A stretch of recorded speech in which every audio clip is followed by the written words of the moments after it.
Chapter number 3. Who purifies Tawheed will enter paradise without giving an account. Okay, now, the first chapter was about the benefits and the superiority of Tawheed and how it removes all of your sins. Now we go to a higher level. We go to a higher level than this.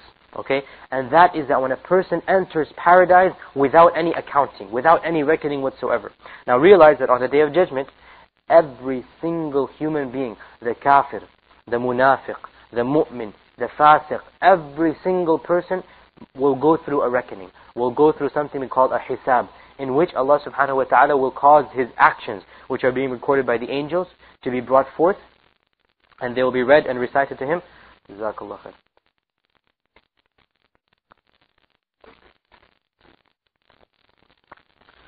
And his actions will be brought forth, the actions of the right angel and the left angel, i.e. his good deeds and his bad deeds. And Allah subhanahu wa ta'ala will then call him to task, call him to account, and ask him, did you not do this sin? Did you not do this sin? Did you not do this sin? And the true believer, after this he will be forgiven. After this he will be forgiven and caused to enter Jannah.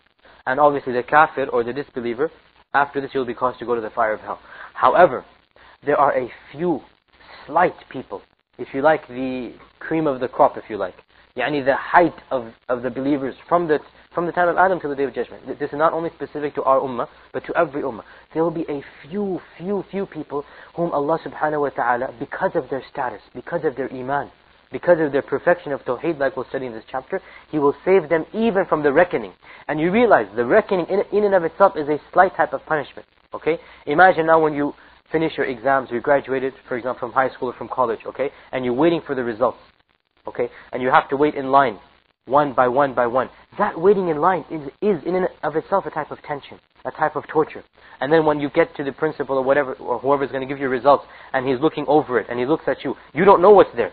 But you look at the feeling that you're going to be having, the type of punishment. Imagine how it will be on the Day of Judgment. Allah subhanahu wa ta'ala will do this with you, and this will be concerning your life, your real life, the life of the akhirah. I.e. you're going to go to Jannah or you're going to go to hell. And we seek Allah's refuge from the evil of that day. But imagine how a person is going to feel, the fear that he's going to be in. He's going to be overcome with fear and remorse for his deeds. On this day, Allah subhanahu wa ta'ala will save a very, very small, relatively small number of people from even this punishment, or from even this accounting. And they will enter Jannah immediately, without even, if you like, standing in this type of line, without even having the reckoning or their scrolls open, because of their status. So now the point we're trying to come across here now, is that these type of people will be those who have perfected their Tawheed. Absolutely perfected it. If you have perfected your Tawheed, then you have jumped up above this level. And you will enter Jannah without any reckoning. Not even your scrolls are not even going to be opened. You won't even be called to account and task. Now, the first hadith.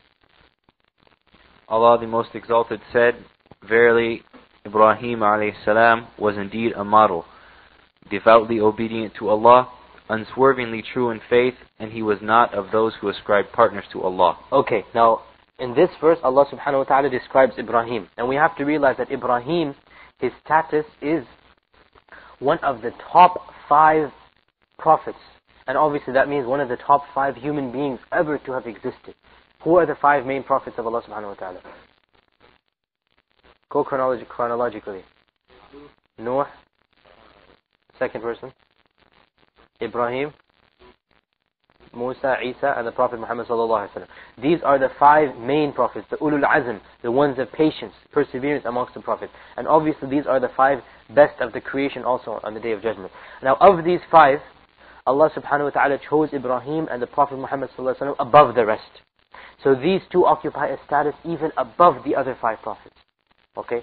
Both of them, and only these two out of the whole creation, have been called Khalilullah.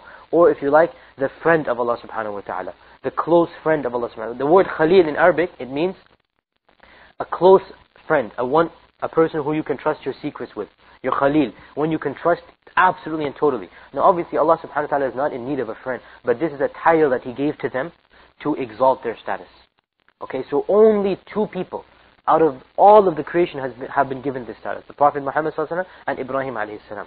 Now Allah describes the Prophet Ibrahim, and it is obviously understood that Ibrahim will be from those who enter Jannah without hisab. It is obviously understood because he is of the best of the creation. So if people that are normal human beings, in the sense, people that are probably living in our times, if they can enter Jannah without hisab, and we hope that inshallah some of them exist amongst us, that they can enter Jannah without hisab, then how much more so Ibrahim alayhi salam?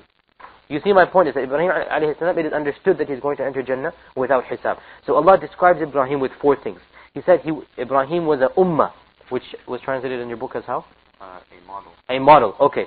Ummah has a number of meanings to it. What is one of the meanings of the word ummah? Who knows? Nation, exactly. The word ummah means the entire nation.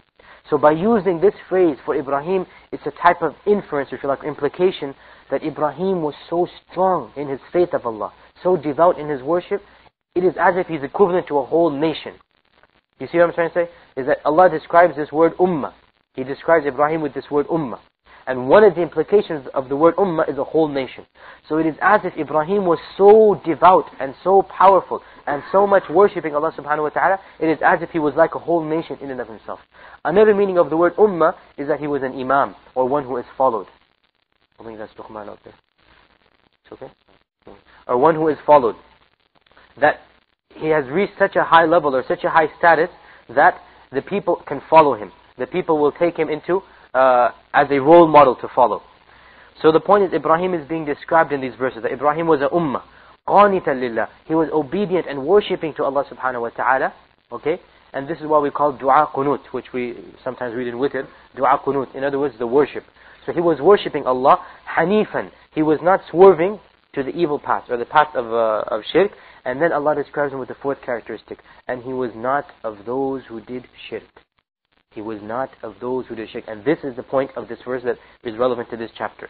Is that Ibrahim, and of course he's going to be of those that enter Jannah without accounting. He was not of those who did shirk. He was not of the mushrikeen. In other words, he was of those who perfected his tawheed. Ibrahim alayhi salam was of those who perfected his tawheed. He was away from shirk. He was away from the people of shirk. And this is why he reached that level and that station that he did. In other words, we know the status of Ibrahim, and Allah subhanahu wa ta'ala describes Ibrahim as being far away, being removed from shirk. So this shows you then that one of the characteristics that we too must have, if we wish to follow the steps of Ibrahim and to reach that high station, is to avoid falling into shirk. Now the next hadith. And he further said, and those who ascribe not anyone in worship as partners with their Lord.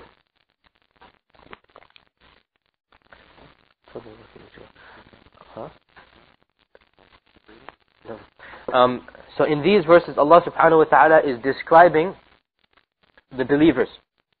He is describing the true believers. And this is obviously, you have to take this verse into account or into context, that Allah subhanahu wa ta'ala describes the believers as that they worship Allah subhanahu wa ta'ala and they fear Allah subhanahu wa ta'ala. And then He says, and those who they do not commit shirk with their Lord. In other words, they do not associate partners with their Lord. So the point is that in this description of the believers, which occurs in Surah Mu'minun, verse 59, Allah subhanahu wa ta'ala makes it a point, or He emphasizes that these people, they are not of those who commit shirk. These people are not of those who worship other than Allah subhanahu wa ta'ala. In other words, once again, showing us that the status of him who has perfected his tawheed is that he does not commit shirk, and because of that he will enter Jannah without any hisab or azab. Naam, just in time.